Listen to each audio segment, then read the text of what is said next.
열왕기하 2장 말씀을 근거로 갑절의 영감을 얻은 엘리사라는 제목으로 하나님의 말씀을 선포하겠습니다.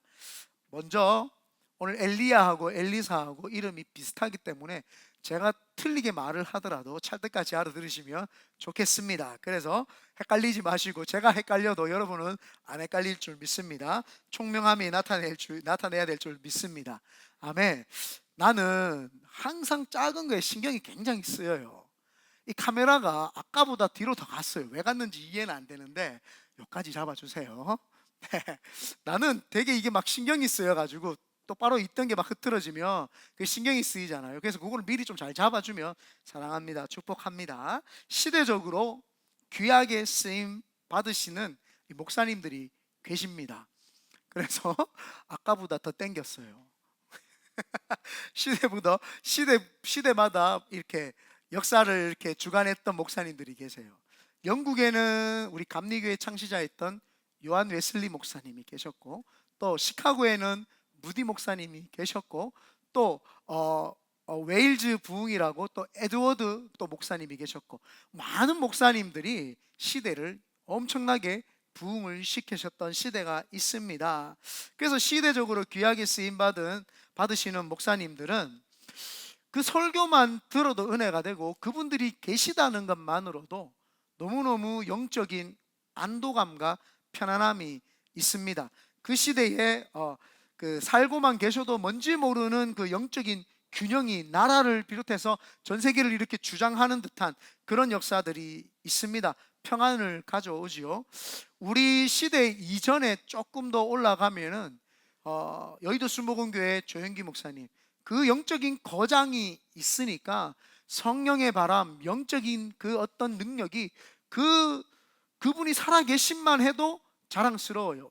그리고 사랑의 교회 옥하는 목사님이 계셔서 제자 훈련을 하시면서 사람들로 하여금 말씀의 깊이를 깨워주면서 그런 영적인 거장이 있으니까 굉장히 나라에 뭔가 어떤 그 말씀을 큐티를 막 붐이 일어나고요, 많은 사람들에게 말씀을 갈급해 하는 어떤 그런 제자화 되는 것들이 막 일어납니다.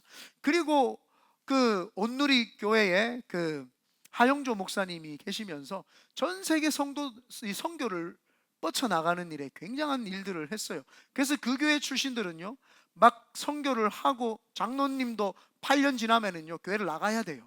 장로가 8년 되면은요 그 교회 더 이상 있을 수가 없어요. 그 교회는 딱 장로 된 지 8년이 되면은 무조건 개척을 하러 나가든지 선교를 하러 나가야 돼요.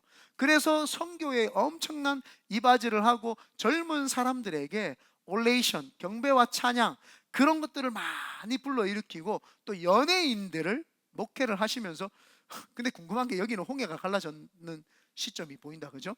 막 이렇게 연예인들을 잘 훈련시켜 가지고 귀하게 또 쓰임 받게끔 했던 거장. 그래서 조영기 목사님, 옥하는 목사님, 하영조 목사님, 그 세 분이 계시면은요 우리나라에 어떤 대통령이 있어도 사실은 자랑스럽지 않는데, 그분들은 계시기만 계셔도요 자랑스러워요. 엄청난 자랑이 되고 엄청난 희망이 되고, 그분들이 계시다는 그 자체만으로도 이 뭐라 그러죠, 뭔가 마음에 이 안정감이 돼요. 내가 힘이 들 때 그분들의 설교를 찾아 듣고 싶고, 그분들을 다시 만나고 싶어요. 물론 지금 이 시대에도 귀하게 쓰임 받으시는 목사님들이 계시지만, 저도 목사로서 아직 그런 거장들이 참 안 계신 것 같아요. 근데 그거는 시대가 반영을 하는 것 같습니다. 시대가 악할수록 영웅이 탄생하는 법입니다. 영적으로 우리나라가 일제 식민지에 있었고, 또 6.25 전쟁을 겪었고, 보리고개를 겪으면서 사람들이 참 먹고 살기가 힘들고 어려웠어요. 그러니까 그런 어렵고 힘든 저 밑바닥까지 가본 분들이 그 시대에 태어나니까, 그분들이 하나님을 만나고 성령을 깊이 체험을 하니까 깊이가 있는 거예요. 영성이 다른 거예요. 왜? 그렇게 어려운 시절을 겪어봤잖아요. 그러니까 얼마나 그 깊이가 다를 수밖에 없지요. 그런데 이 시대는 다 갖출 거 갖췄어요. 무슨 영성의 깊이가 있으려고 해도 있을 수 있는 게 없어요. 고난 고통이 없어요. 밥을 굶어 본 적이 없어요. 밥을 안 굶어 봤는데 어떻게 굶어 보면 힘듦을 알겠습니까? 아파 본 적이 없어요. 안 아파 봤는데 어떻게 아픈 사람의 깊이를 알 수가 있겠습니까? 어떻게 우리가요 돈이 없어가지고 어릴 때부터 일을 하고 힘들게 살아본 그 경험이 있으니까 없잖아요. 그러니까 이 시대에 영성가가 나올래야 나올 수가 없는 거예요. 이 시대에 깊이 있는 사람을 찾을래야 찾을 수가 없는 거예요. 어른을 찾기가 그렇게 힘들어요. 깊이 영성을 가진 사람을 찾기가 그렇게 힘듭니다. 그 시대가 바로 이 시대입니다. 그래서 이 참 한 세대를 살아가면서 참 가슴 아파요. 내가 그래서 지난번에 우리 교육자들한테도 이야기를 하는 게, 불쌍하다. 당신들 보니까 참 불쌍하다. 나는 그래도 영성을 그나마 마지막으로 이어받은 세대로서 살아가는데, 우리 전도사님들은요, 보십시오. 여러분이 여러분을 보라고. 여러분이 여러분을 보면 여러분을 훈련시켜주는 목회자도 얼마나 힘들겠어요. 여러분들이 뭐 보통 고집들이에요? 지 마음대로 내 마음대로 다 사니까 여러분들을 목회를 해야 돼. 얼마나 지금 전도사님들이 힘들겠어요. 훈련을 받는데. 그러니까 감을 못 잡아가지고 찬양도 어설프게 하고 막 기도도 아까 시키니까 주여, 야 기도 영적 파워를 다 다운시켜가 주여 하고 막 기도를 해야 되는데, 전도사들이 이 마음에 가난한 게 없어. 주여 하나님 할렐루야 이렇게 기도하고 있다. 야, 이래가 무슨 부흥회를 일으키고 성도들을 주여 하고 막 자기들이 뜨거워야 되는데, 자기들이 할렐루야 하나님 주여 고마쉐리마. 이 영성이 없는 이 설교가 성도들이 아니라 전도사들부터 받아야 돼. 이 설교가 이 갑절의 영감을 받은 엘리사 이야기 아닙니까? 아니, 담임 목사는 간절해가 막 기도하는데 전도사들은 간절함이 없어. 이래가지고 성도님들에게 뜨거운 불을 줄 수 있겠어요? 답답하다 이 말이에요. 내가 오죽했으면 다 나와라 이렇게 기도 인도하면 안 된다고 그렇게 다시 지도를 해야 됩니까? 꼭 이걸 가르쳐야 아는 게 신기한 세대다 말이에요. 다음에는 부흥회다, 금요철하다 이러면은요, 그냥 알아서 뜨겁게 좀 기도를 하세요. 뭐 간절함이 없으니까, 먹고 살기 어려우니까 재산 다 내. 그냥 재산 다 내고 밖에서 힘들게 살아. 그래야 뭐 좀 간절함이 있어가지고 쭉 부르짖지. 뭐 어려운 게 없어. 집 다 등 따시고 배부르고 뭐 영웅이 나오겠어요? 이 시대에 거장이 나오겠냐는 거예요. 이 시대를 호령할 만한 믿음의 영적 거장이 나오겠냐는 거예요. 엘리사 시대에 아하방이라고 하는 악하고 그 와이프 이세벨이 아주 더럽고 추한 여자예요. 그런 여자하고 그런 왕이 딱 버티고 있으니까 그 시대에 하나님을 믿는 이스라엘의 선지 생도들이 숨어서 공부를 해야 되고 7천의 용사들이 숨어 있어야 되는 거예요. 오히려 떳떳하게 지금 시대하고 비슷해요. 예수 믿는다 그러면 개독교라 그러고 오히려 예수 믿는 사람들을 이상하고 조롱시키는 그런 시대예요. 엘리사 시대가 그 시대예요. 그러니까 아세라신, 바알신을 섬기는 제사장들이 판을 치고 돌아다니는 거예요. 그러니까 엘리야라고 하는 거장이 혼자 맞서 싸워가지고 850대 1로 이겨버리는 그 거장이에요. 그 거장이 이제 회리바람, 물기가 없는 마른 그냥 먼지와 함께 올라가는 바람을 회리바람이라고 이야기를 하는데, 그 물기가 없는 바람으로 하나님이 그를 지금 불러가신다 이 말이에요. 영적 거장이 지금 사라집니다. 그런데 대충 기도하고 대충 살아가 되겠냐는 거예요. 그러니까 하나님 이 시대에 지금 저 엘리야가 하나님 나라로 회리바람으로 올라갑니다. 지금 그거를 엘리사와 선지 생도들이 다 알고 있는 상태예요. 지금 다 그걸 알고 있어요. 그래서 오늘 우리가 읽은 본문 1절 한번 볼까요? 다 같이 한번 읽어봅니다. 시작. 여호와께서 회오리 바람으로 엘리야를 하늘로 올리고자 하실 때에 엘리야가 엘리사와 더불어 길갈에 나가더니. 왜 이 엘리야 한 사람의 회오리 바람으로 올라간 사건을 여기에 기록을 해놨을까요? 이 악한 시대에, 정말 소망도 없고 기대도 없는 그 시대에 엘리야를 통해서 하나님께서 내가 하늘에 소망을 두고 있으니까 이 어려운 시대 사는 사람들아, 너희들 소망을 가지라고 하는 메시지를 엘리야를 통해서 주는 거예요. 지금 우리에게도 하나님이 엘리야를 통해서 그 메시지를 주는 거예요. 엘리야가 이제 회오리 바람으로 올라가는 거예요. 그리고 이방 바알과 아세라 신을 섬기는 그 이방 잡신들과 싸웠던 그 엘리야, 영적 거장이 올라가는데, 그 영적 거장이 올라갈 때에 그는 죽지 아니하고 하나님이 그 사람들 보는 데서 들려 올라가게 만든다라고 하는 것은 이방 것들과 하나님의 사람들은 다르다라고 하는 차별성을 정확하게 두는 겁니다. 왠지 아십니까? 여기에 우리가 지금 읽은 성경의 1장 1절에 보면은, 성경이 있으신 분들은 보시고요, 제가 읽어드릴게요. 아합이 죽은 후에 모압이 이스라엘을 배반하였더라. 아합이 이제 죽었어요. 아하시아가 사마리아에 있는 그의 다락 난간에서 떨어져 병들매 사자를 보내며 그들에게 이르되 가서 에글론의 심 바알세불에게 이 병이 낫겠나 물어보라. 아하시아가 누구냐면 아합의 자녀입니다. 아들입니다. 그러니까 왕이에요. 왕이 다락에서 떨어져 가지고 병이 생겼는데 바알세불, 똥파리, 바알세불이라고 여기 적혀 있죠. 똥파리, 바알세불, 똥파리 마귀에게 가서 내 병이 낫겠나 물어봐라 해가지고 낫지 않고 그냥 죽어버립니다. 여기 보면은 아하시아와 엘리야가 굉장히 대조적이죠. 아하시아는 떨어져가지고 다락에서 떨어져가지고 병신이 되어가지고 죽어버리고, 엘리야는 들림받아서 올라가 버립니다. 아무리 세상 권세를 가진 왕이라고 할지라도, 가질 거 다 가졌다고 할지라도 죽는 모습을 비참하게 해가지고 죽고, 아무리 핍박을 받고 이 땅에서 힘들게 살았다고 할지라도 하나님이 데려가실 때에는 손 하나 까딱 하지 아니하고 하나님이 들리게 하셨던 거죠. 하나님이 그 시대적인 그 상황에서 영웅을 탄생을 시켜주시는 거예요. 누가요? 우리 하나님께서 사명을 완벽하게 마친 엘리야에게 너 사명 잘 감당했다, 내가 네 책임질게 들어올리는 거예요.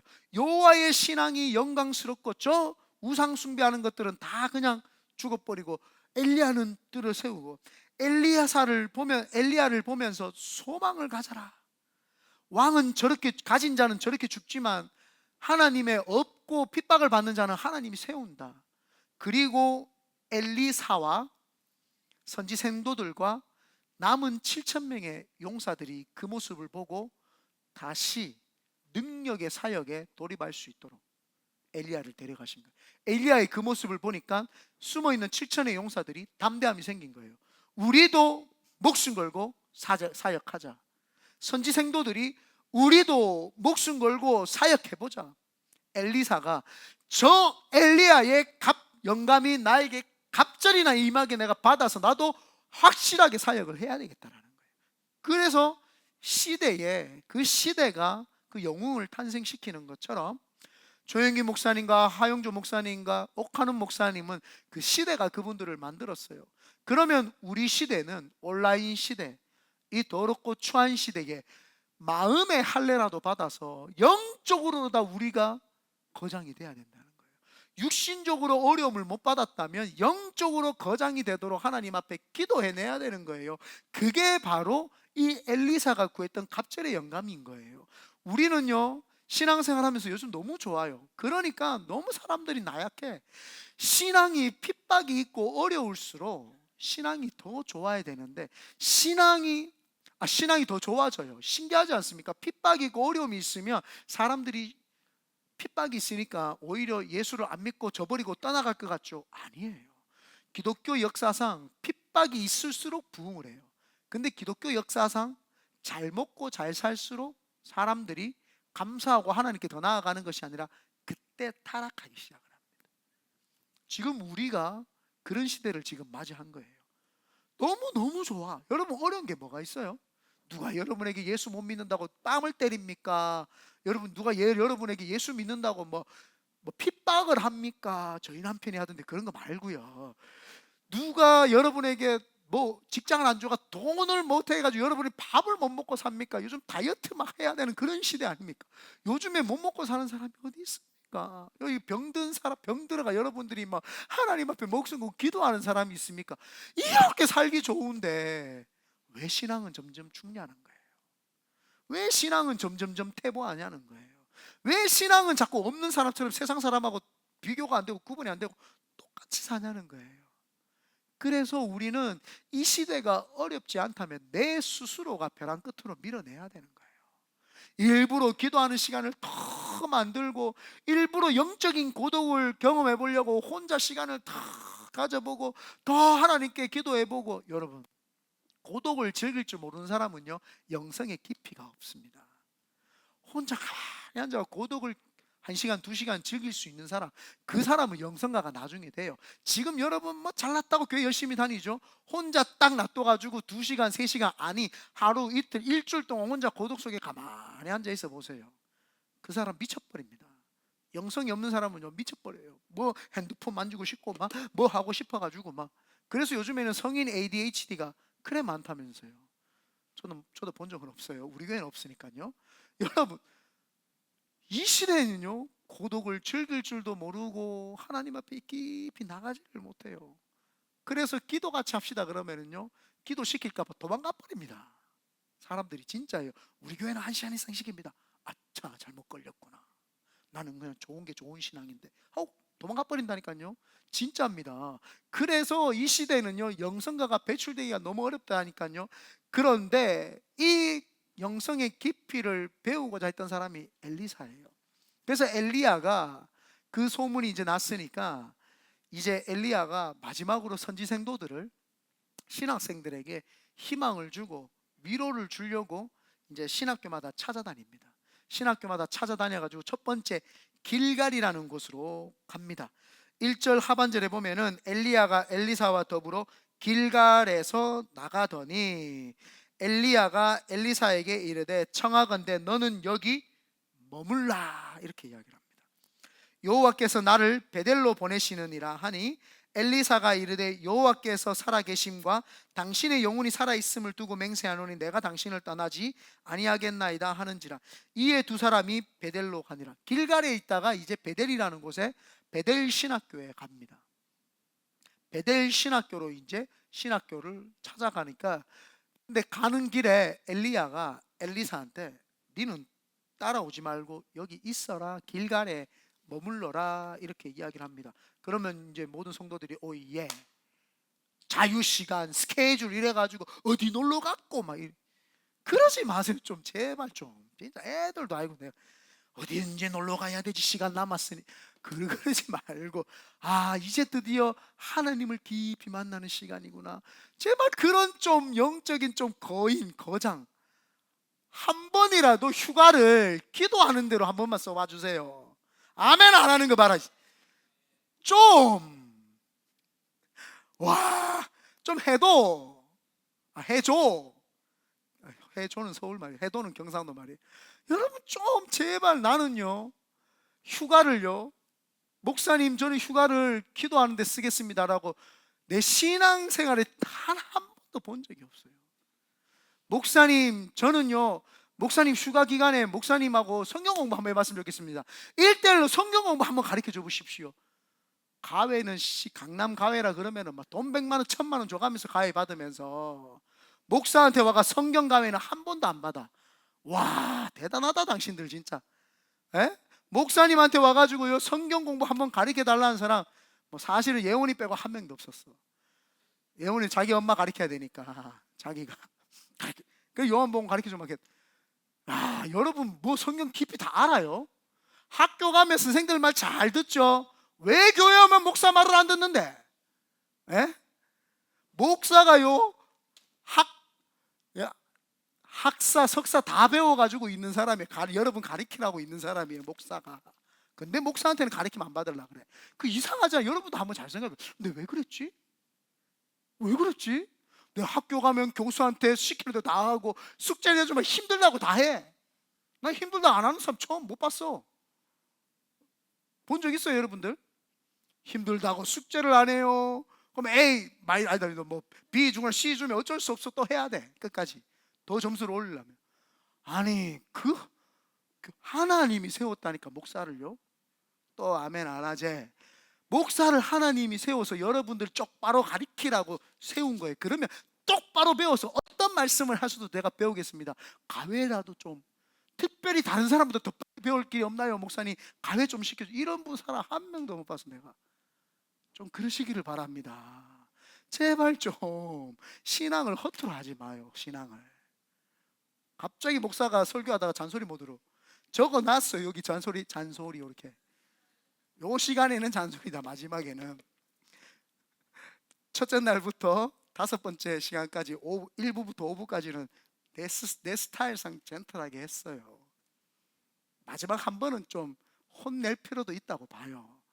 내가 틀린 말 했으면 목사님 그건 좀 아닌 것 같다 이야기하세요. 그러면 그럼 내가 정정을 할게요. 내가 들어보고. 여러분들이 수업 듣다가 그냥 피곤해가지고 수업 안 가고 막 이런 사람 같으면 나도 그 사람한테 안 뭐라 해. 직장생활 피곤해가지고 땡땡이 첩부어 막 이러면 나도 신앙 똑바로 하세요. 안 그래?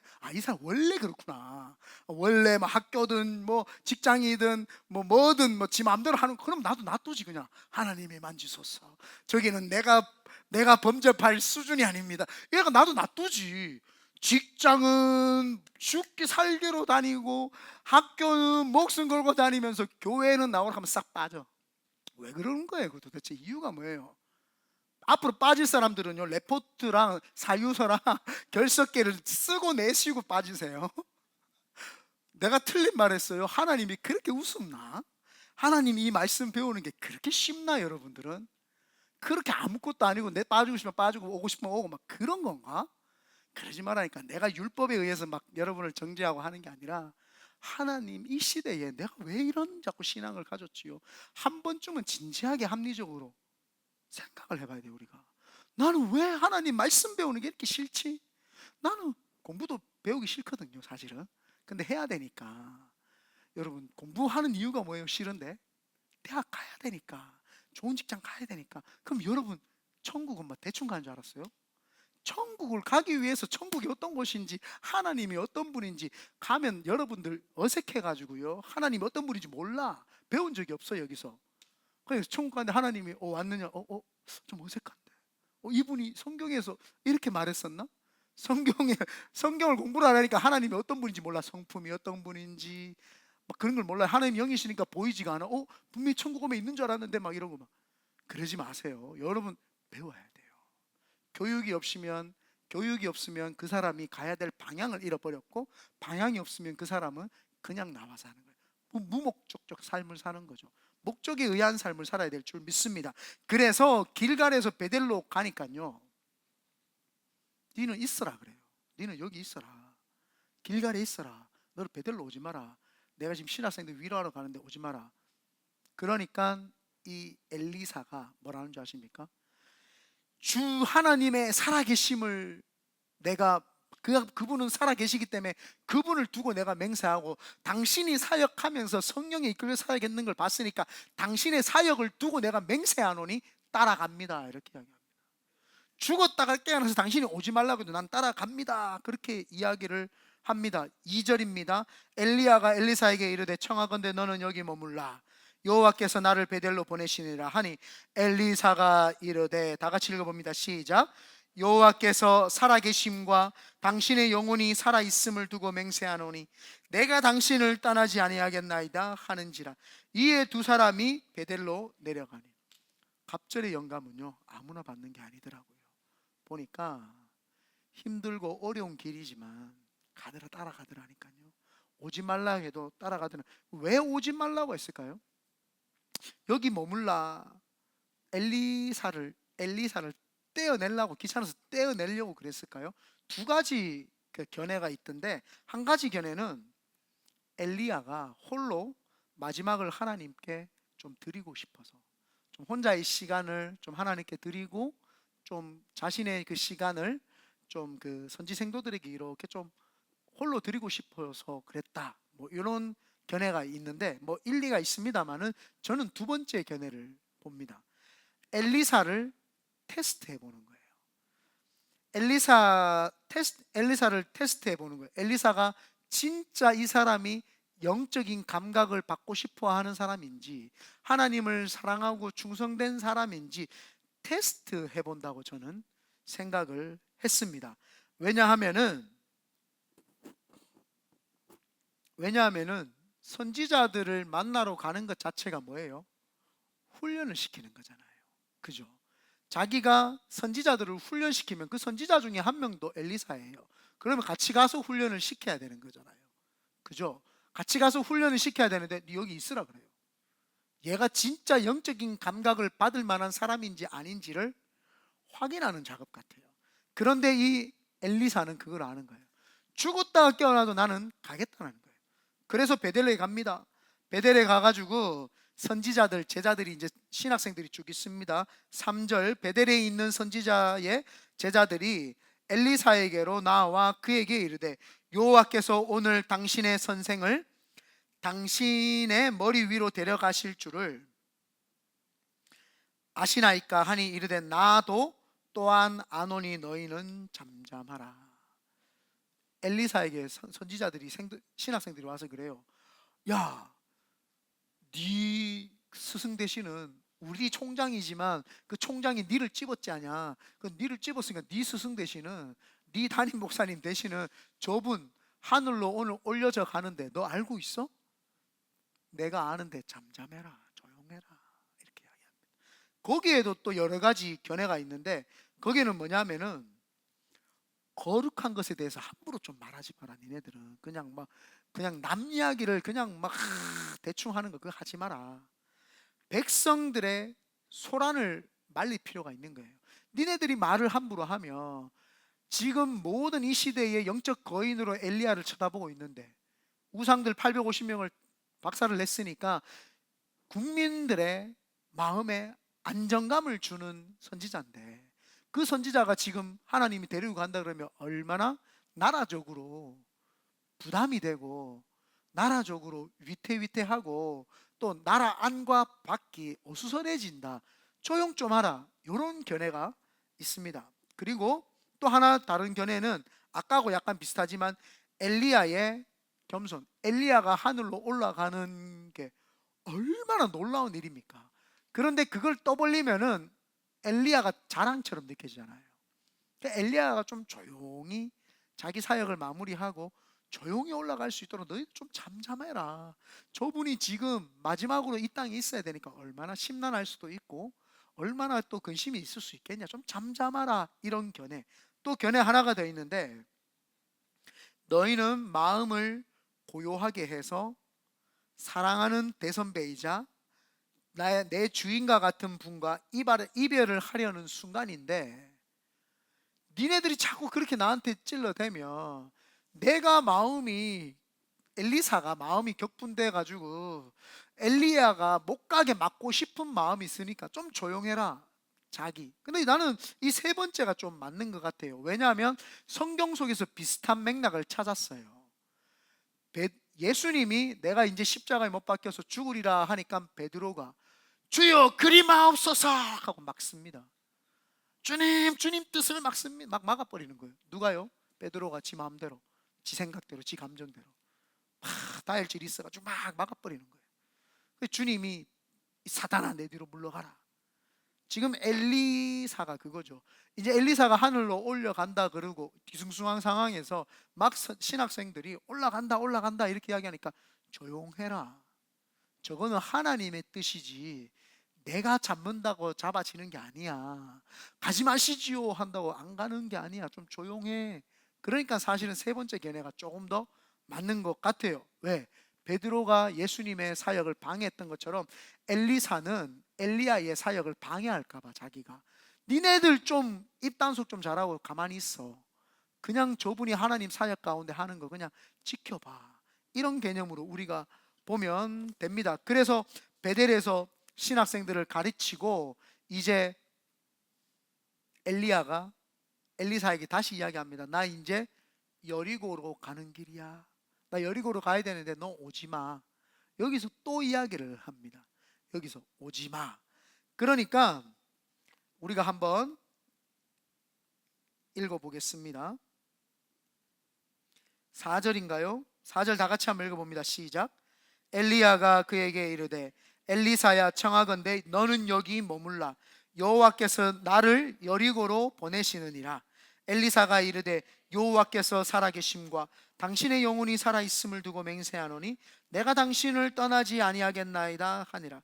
그들이 여리고에 이름에 여리고에 있는 선지자의 제자들이 엘리사에게 나와 이르되, 반복되는 거예요. 여리고에도 갔어요. 여리고에도 가니까 하나님이 살아계시고 당신이 살아계시고 하나님의 영감을 있는 장면 나 압니다. 나 무조건 따라갑니다. 이렇게 이야기를 한 거예요. 그래서 여리고까지 또 따라갑니다. 오지 말라고 했는데요, 끝까지 따라갑니다. 영적인 영안을요 얻으려면, 갑자기 영감을 얻으려면은요 대충 대충 하면 되겠네 이렇게 안 돼요. 목숨 걸고 그 영적인 감각이 있도록 따라가야 돼요.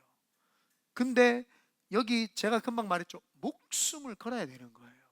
엘리야가 행했던 영감이, 갑자기 영감이 엘리사에게 임하는데요, 엘리사가 동일한 일들을 해냅니다. 여러분 850명하고 영적으로 맞짱 떠가 싸울 수 있습니까? 엘리사는요 저 다른 나라 군대들이 와가지고 자기 성을 진치고 엘리사를 죽이려고 합니다. 그때 불말과 불병거가 지켜내죠. 제가 뭣도 모르고 이렇게 기도한 적이 있어요. 하나님, 나도 조용기 목사님처럼 쓰임받게 해주세요. 기도를 했어요. 하나님, 나도 저분처럼 세계적인 교회를 막 이루게 해주세요. 한참 기도를 했어요. 몇 년 기도를 했어요. 근데 어느 날 하나님 저한테 잠잠히 묻는 것 같아요. 니도 폐병 걸릴래? 예? 니도 죽을 고비 해볼래? 예? 니도 군대 가가지고 위가 다 상해가 녹아져가지고 신장이 녹아져가지고 병원에 거의 입원해볼래? 아니요. 그러면 그 영적인 감각을 달라고는 그렇게 아무렇게나 그렇게 너무 쉽게 하지 마라, 이런 마음을 주시더라고요. 조용기 목사님이 폐병에 걸려가지고 17살인가 나이에 죽어가지고 병원에서 이제 한 달 못 산다고 그렇게 해가지고 죽을 고비가 있었는데, 동네 지나가던 누나가 복음을 증거하고 성경을 던져줘가지고 그 성경을 읽고 그 속에서 하나님이 치료해 주셔가지고 치료받으셨어요. 그리고는 목회하시다가 군대에서 징집이 와서 군대 갔다가 신장 위장 다 녹아버려가지고, 그래서 목사님은 옆구리에 호수를 차고 설교를 하셨어요. 그런 고난 고통을 네 겪을래? 묻더라고요. 아니요 했는데 희한하게 그 기도가 응답이 있었는지 감옥에를 보내시더라고요. 희한하게 그 응답을 하셨는지 암에 걸리게 하시더라고요. 이제 그만 주님, 이제 그만. 이거 아무나 구하면 안 되는구나, 그런 생각을 했어요. 영감을 얻기 위해서는요 고통도 같이 따른 거 아십니까? 하나님의 영적인 권위가 임하기 위해서는요, 영적인 깊이가 있기 위해서는요 고난 고통 순환 다 같이 겪어야 돼요. 그냥 뭐 영감만, 갑자기 영감만 있으면, 그러면 오늘 아무도 기도 안 할 것 같아요. 여기서 이제 무슨 기도를 해야 되지? 주님, 어떻게 기도해야 되지? 쉬운 사람, 성경에서 쉬운 사람을 찾아봐죠. 좀 고생 안 하고. 다윗 몇 년 고생인지 아시죠? 이삭, 아브라함 몇 년 고생인지 아시죠? 아브라함이요 25년 동안 기도해가지고 자녀를 얻었어요. 이삭이요 17세 지가 제물로 바쳐질 뻔했어. 야곱이요 24년 동안 노예 생활처럼 그 삼촌 라반 집에 가서 생고생을 했어요. 요셉이 팔려갑니다. 아까 전에 그 우리가 봤던 다니엘 봤죠? 다니엘이에요 노예로 끌려가는 지금 신분이에요. 누구가 좀 괜찮은 것 같아요? 누구? 힘들어요. 와, 성경의 인물 중에 그래서 우리가 미리 받아들여야 되는 게, 영적인 고난은 나로 하여금 기도하게끔 하고 하나님의 영적인 깊은 임재 속에 들어갈 수 있게끔 만들어주는 안전장치구나. 그래서 힘들고 어렵고 고난을 피하지 마세요. 와라 하고 그 대신 내가 이것을 능가하는 순간 나는 영적 거장이 돼 있으리라 라고 하는 마음까지 먹으세요. 누가 여러분 괴롭히십니까? 그럼 여러분 깊이를 하나님 주시려고 지금 괴롭히는 거예요. 하나님이 여러분 테스트하는 것 같아요. 그건 하나님이 여러분 쓰시려고 깊이 있게 만드는 거예요. 그래서 고독을 즐길 줄 모르는 자, 고독 속에 들어가 보일지 모르는 자, 광야의 삶을 안 살아본 자, 그 사람은 하나님의 영적 깊이를 잊고 싶어도 안 있어진다니까요. 그래서 어쩌면 내가 고난 고통이 없다, 그러면 영적인 깊이도 없어요. 그 대신 불평만 하지 마세요. 그냥 감사합니다, 감사합니다, 그냥 순종만 하고 시키는 것만 해. 그러면 돼. 그거 안 할 것 같으면 영적인 고통을 겪어 그냥. 그래서 깊이 있는 사람이 되든지, 아니면 그냥 무조건 감사해. 나는 다 잘 돼 있다, 그냥 할렐루야 감사, 그러면 된다니까요. 얼마나 감사해. 안 두드러 맞고 그냥 스무스하게 지나갈 거 할렐루야 순종하고 감사하면 돼요. 근데 뭔가 영적인 고통이 있다, 하나님이 나를 부르시는구나. 광야에 서 있네, 주님만 내 도움이 되시고, 주님만 주님만 내 친구 되시는 광야, 주님 손 놓고는 단 하루도 살 수 없는 곳. 너무 높게 잡았네요 키를. 너무 이 광야를 들어가보고 고독을 즐겨볼 수 있는 사람, 그 사람만이 하나님이 쓰세요. 엘리사가 어쩌면 고독에 자기가 몸을 담근 거예요. 많은 신학생들이 엘리야를 안 따라갑니다. 아까 전에 길갈에서 베델 신학교에 있었던 사람들이 엘리야를 아무도 안 따라가요. 그런데 엘리사만 그 고독을 나도 즐기고 따라가겠다고 따라간 거예요. 그 베델 신학교에서 여리고 신학교로 갔는데, 여리고 신학교 학생들도 다 입만 떼는 거예요.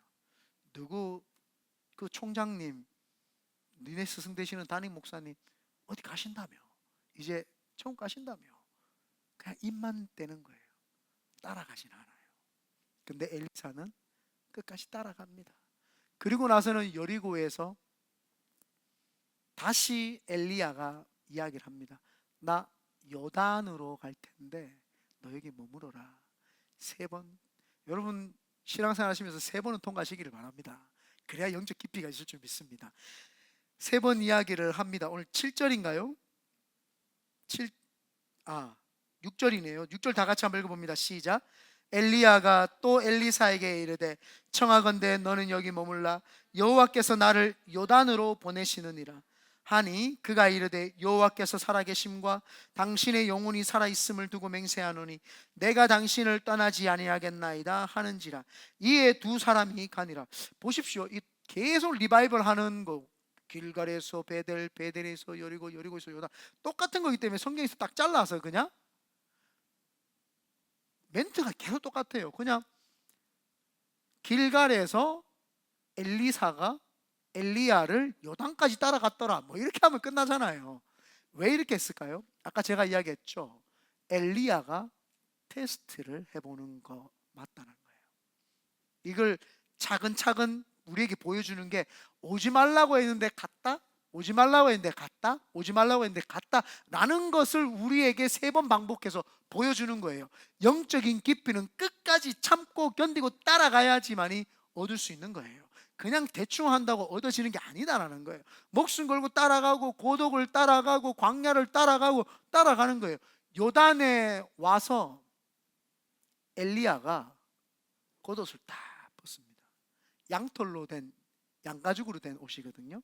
망토를 딱 입고 그걸 딱 들어가지고 요단강을 빵 치니까 샥 갈라지면서 마른 땅을 건넙니다. 여러분, 이 선지자의 옷은 신분을 나타내는 겁니다. 이분이 선지자셨구나. 그래서 아까 전에 제가 1부 때 이야기했던 눈봉사 소경거지 바디메오가 겉옷을 벗어두고는 거지 생활도 나라에서 주는 옷을 입어야지 거지 생활을 할 수 있었거든요. 이 사람은 거지구나, 동냥할 수 있는, 아무나 동냥하는 것이 아니라 그 땅을 지정을 해줘서 동냥할 수 있는 옷. 그래서 사람이 신분입니다. 우리가 잘 알고 있는 낙타 토롯, 세례 요한도 자기가 선지자라는 신분인 거예요.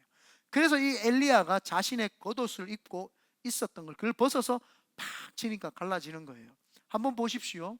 모세가 홍해를 가를 때 막대기라는 것을 가지고 팡 칩니다. 그래서 모세의 막대기를 보면서 이 사람은 하나님이 택했던 하나님의 선지자구나라는 걸 모든 사람이 알았어요. 그리고 여리고 앞에서, 요단강 앞에서 여호수아가 언약궤를 메고 요단강을 지나갈 때에 쫙 갈라졌습니다. 언약궤.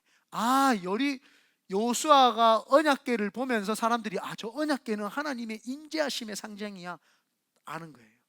엘리야가 겉옷을 벗어가지고 땅을 팍 치는 거는 이분은 선지자. 그 하나님의 도구들이 뭐예요? 하나님의 임재와 능력을 상징하는 거죠. 그래서 저 엘리야에게 하나님의 선지자로서 임재와 능력을 상징을 하고 그 임재와 능력으로 땅을 쳤더니 요단강이 쫙 갈라지는 거 아닙니까? 8절 한번 보겠습니다. 7절 먼저 보겠습니다. 시작. 선지자의 제자 50명이 가서 멀리 서서 바라보매 그 두 사람이 요단가에 서 있더니 멀리 서서 50명이 이제 봤어요. 궁금하기는 궁금했나 봐요. 조금 저기서 뭐 이래가나 이렇게 50명이, 그러니까 단 한 명만 따라가고 50명은 따라가지 않는 거예요. 그리고 나서 8절입니다. 시작. 엘리야가 겉옷을 가지고 말아 물을 치매 물이 이리저리 갈라지고 두 사람이 마른 땅 위로 건너더라. 건너매 엘리야가 엘리사에게 이르되 나를 내게서 떠나감을 당하기 전에 내가 내게 어떻게 할지를 구하라. 엘리사가 이르되 당신의 성령이 하시는 역사가 갑절이나 내게 있게 하소서 하는지라. 성령이 하시는 역사가 하나님의 신 루하흐, 하나님의 영이신 그분이 하시는 일이 갑절의 영감을 나에게 주소서. 엘리야가 통과하니까 3번 있으라 그랬는데 3번 끝까지 쫓아와서 통과하니까 그때 갑절의 영감을 주는 거예요. 근데 이야기를 합니다. 내가 뭘 해주기를 원하느냐? 하나님의 성령이 당신을 귀하게 쓰셔가지고 능력 있는 삶을 살았던 것처럼 나에게도 주세요. 엘리야가 이야기를 하는 거예요. 그거 어려운 일이다. 왜요? 하나님의 성령의 능력은 목사가 목사한테 임파테이션, 기름 붓는다고 되는 게 아니에요. 목사가 목사한테 준다고 되는 게 아니라 하나님이 그 사람에게 영감을 불어넣어가지고 영적인 감각을 집어넣어 줘야지 그게 되는 거예요. 그러니까 엘리야가 이야기를 하는 게 네가 너무 어려운 걸 구한다. 그거는 하나님 소관이지 내 소관이 아니다. 네가 나를 따라왔고 내가 네를 위해서 기도해 줄 수는 있지만 내가 줄 수 있는 것은 아니다. 내가 하늘로 올라가는 것을 보면 네가 그 갑절의 영감이 임할 수가 있을 것이다 라고 하나님이 메시지를 주는 겁니다. 그런데 여기서 그 갑절의 영감을 해석을 정확하게 해내야 됩니다. 갑절의 영감은 엘리야가 예를 들어서 이만큼 성령 충만이라면 2배의 갑절, 2배의 성령 충만을 말하는 게 아닙니다. 당시에는 장자권이라는 게 있었어요. 장자. 그래서 집안에 장자와 차자가 있으면 장자에게는 2개의 부모님을 모셔야 되니까 땅이 만약에 있으면 땅을 3등분을 해가지고 2등분을 장자에게 줍니다. 갑절이죠. 2개를 장자에게 주고 1개는 차자에게 줍니다. 그 대신 장자가 부모님을 모셨어야 되는 겁니다. 그래서 부모님이 네가 나를 모실 거니까 네가 이 갑절의 땅이나 갑절의 재산을 가져가라 이렇게 했던 거예요. 여러분들 부모님에게 재산 받지 마세요. 여러분들 안 모실 거잖아요. 모실 거면 받으세요. 안 모실 거면 받지 마. 모시지도 않을 거 왜 받아요? 그거 부모님한테 우리 교회 헌신하라 그러세요. 아멘 안 하네. 부모님 돌아가시기 전에 우리 교회에다가 헌금하고 가시라 그래요. 여러분들이 안 모실 거면서 부모님들 모시지 않을 거면서 왜 재산은 받아요? 그거 굉장히 잘못됐죠. 여러분들 부모님하고 같이 안 살 거면서 결혼 자금 왜 받아요? 나 그래서 결혼할 때 10원도 없이 하라 그래요. 왜 부모한테 돈을 받아가지고 성인이 되어가지고 결혼하는 사람들이 왜 성인이 부모한테 돈을 받아요? 성인이 아니잖아. 그러면 애지. 동훈이나 나한테 용돈을 받는 거지. 여러분들이 선물은 받으라니까요. 그냥 집을 선물로 받고 차를 선물로 받고 그런 거는 괜찮아. 그런데 여러분이 결혼하는데 여러분 그 결혼 자금을 부모님이 받게, 그거는 독립이 아니잖아요.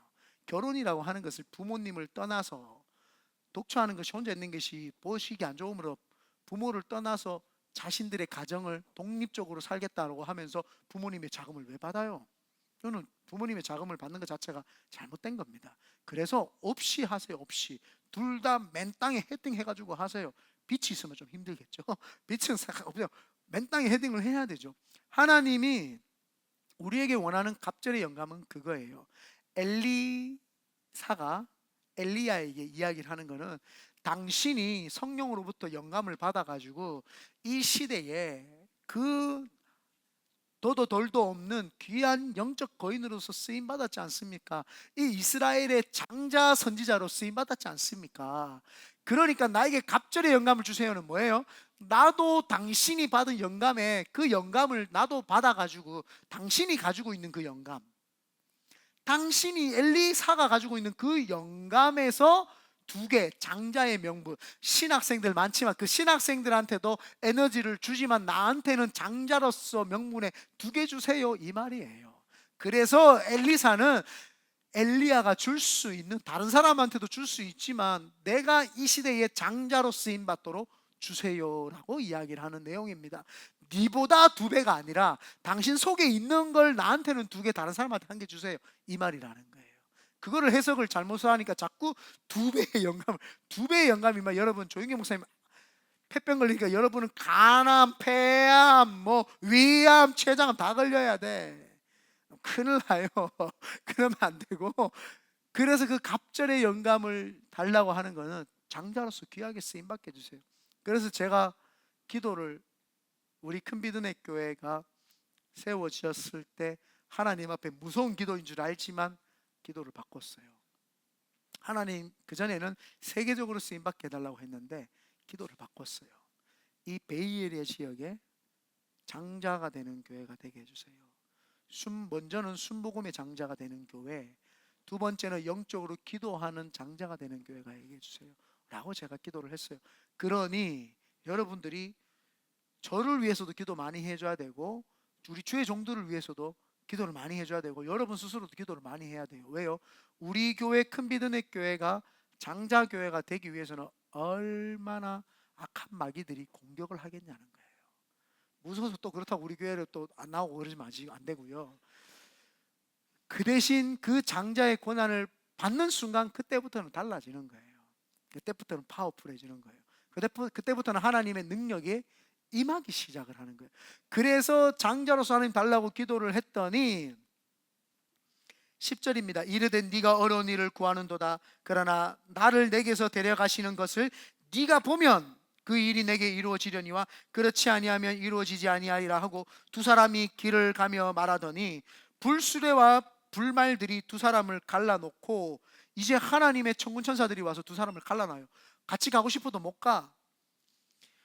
갈라놓고 엘리야가 회오리 바람으로 하늘로 올라가더니 12절입니다. 엘리사가 보고 소리 지르되 내 아버지여 내 아버지여 이스라엘의 병거와 그 마병이여 하더니 다시 보이지 아니한지라. 이에 엘리사가 자기의 옷을 잡고 둘러 찢은 거예요. 엘리사가 막 올라가니까 간절한 거예요. 막 간절하니까 13절입니다.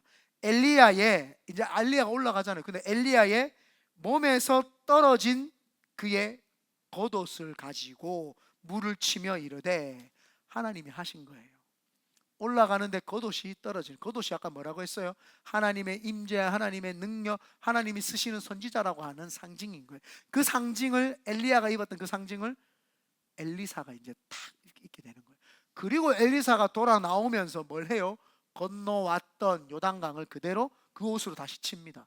그때 뜨니 싹 다시 갈라지는 일이 일어납니다. 13절입니다. 엘리야의 몸에서 떨어진 겉옷을 주워 가지고 돌아와 요단 언덕에 서서 엘리야의 몸에서 떨어진 그의 겉옷을 가지고 물을 치며 이르되 엘리야의 하나님 여호와는 어디 계시니까 하고 그도 물을 치매 물이 이리저리 갈라지고 엘리사가 건너니라. 아멘.